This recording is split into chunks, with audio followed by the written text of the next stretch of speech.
Now then, ahead of the opening of a brand new prison, the Justice Secretary's told Sky News that she can't rule out the release of violent inmates to ease the prison population. HMP Millsike in Yorkshire can hold around 1,500 prisoners, but there's still a long way to go to create the extra 14,000 places needed by 2031. More from our North of England correspondent, Katie Barnfield. Can't be obtaining anything from drones or anything like that. Barless windows at England's newest prison.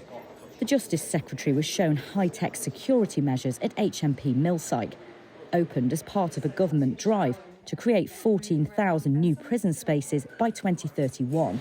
Do they learn to operate the machines?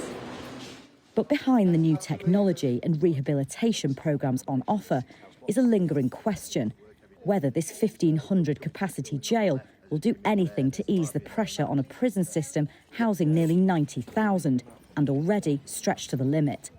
HMP Millsike is being opened to try and deal with the overcrowding crisis in prisons. There are currently less than 800 spaces left across the whole of England and Wales. That's despite emergency measures like an early release scheme last September, and now even holding prisoners in police cells because there's nowhere else for them to go. The government admits its drive to create new spaces will not solve the problem, so they're looking at sentence reform. Speaking to Sky News, the Justice Secretary refused to rule out reviewing the sentences of even violent offenders. You've said yourself that short sentence reform is not enough. Does this mean we're going to be looking at letting out early prisoners with longer sentence, violent criminals? Are they going to end up on the streets?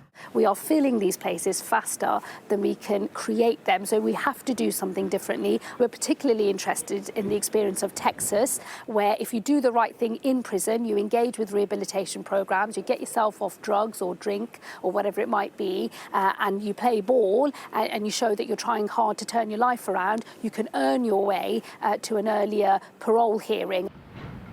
Away from this brand new jail, the Public Accounts Committee estimates the government is also facing a nearly £3 billion bill to fix disrepair at existing sites. Particularly the older prisons require an awful lot of money to maintain. And if you don't maintain them, if you lose a heating system or security systems that are absolutely necessary for the prison to run effectively, you also lose the accommodation. So these things, they become compound issues. HMP Millsike is due to start taking its first inmates next month, but there's still a long stretch ahead for this government to tackle the prison problem. Katie Barnfield, Sky News in Yorkshire.